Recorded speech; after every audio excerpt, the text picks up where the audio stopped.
This week in Retrospect, we take it back to 1996, where people gear up for the 83rd edition of the Canadian Ladies Amateur Golf Tournament. The 83rd edition of the Canadian Ladies Amateur is scheduled for August 12th to 16th at the North Battleford Golf and Country Club, and officials are expecting a top-notch field to compete for the Duchess of Connaught Trophy. We always have a fairly high number of people come from out of the country too, maybe 10, 12, I don't know. The entries go into the national office and I haven't seen them yet, but it's quite a prestigious tournament, and all the top women golfers in Canada are clamoring to get here. If they make their provincial team, fine. If they don't make their provincial team, there'll be individual entries. And while that list won't be known for a couple of weeks, it's expected Tracy Lipp of BC will be back to defend her title. Coley says the amateur is a great stepping stone to the LPGA. Onco Jones was our champion a number of years ago, and she's on the tour. I worked on this amateur championship in 1986 when it was at Riverside in Saskatoon, and I know I spent quite a bit of time talking to Mr. and Mrs. Kurdick, and Tracy Kurdick is also on tour now. And there are several girls, like they get married, they change their names, but Gail Graham is another one. There are quite a number. Wyatt, Jennifer Wyatt. These are all girls that I have met at this championship, mind you, 10 years ago, but they're on the professional tour now, and you don't make it at the at that international level until you make it at the national level. So it really is going to be an excellent place to see great golf. With just over a month to go, the big job falls in the hands of course superintendent Grant Sachin, but he said the course is looking good. It's really come through nice.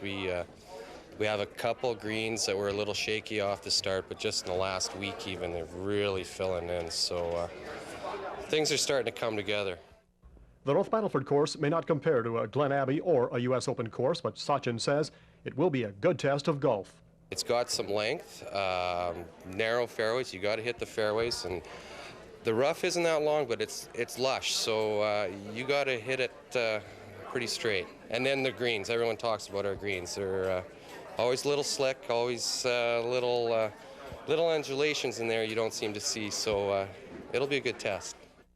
The week-long championship officially starts August the 11th. Keith Snellgrove, NewsHour Sports. And in 2000, a fashion frenzy takes over Lashburn High School. The supermodels of Lashburn High worked the runway Wednesday evening in an effort to raise funds for their graduation celebrations. Many money-generating ideas were tossed around before the graduating class voted in favor of a fashion show. We haven't done a fashion show for about 5 years. We went into doing other things like garage sales and slave auctions, and then this year we decided that we wanted to go back to something a little bit more formal and a little bit that would include more of the community. And attract support from the community they did. The show drew in close to $1,000, not to mention 165 spectators. We've done really good, so I think we have something to be proud about. Sponsorship came from such groups as the Lashburn Credit Union, Beaton Agencies, Lashburn Fine Foods, and Cornerstone Clothiers, who supplied the wares. We like to do fundraising events for people because we like to help out the community, and we like to do things just also outside of Lloydminster, because there's a lot of people from outside Lloydminster that shop at the store as well. Not only has the audience at the fundraiser here tonight been able to enjoy some wonderful fashions, there's also a group of dancers here showing off their talents. Most of the dancers are our students from the high school, and what we wanted to do was include some of our talent here.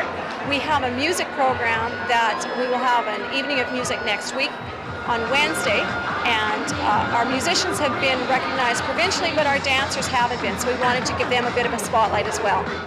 The class of 2000 will be celebrating a chem-free grad, which they see as an opportunity to enjoy time together without the effects of drugs or alcohol.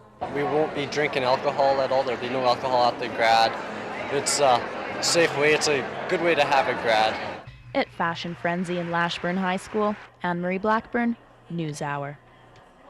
And that's all for this week in Retrospect. Retrospect is brought to you by Webb's Machinery. Find New Holland products at Webb's Machinery, your dealer in Vermilion, Vegreville, Lamont, Wainwright, St. Paul, and Consort.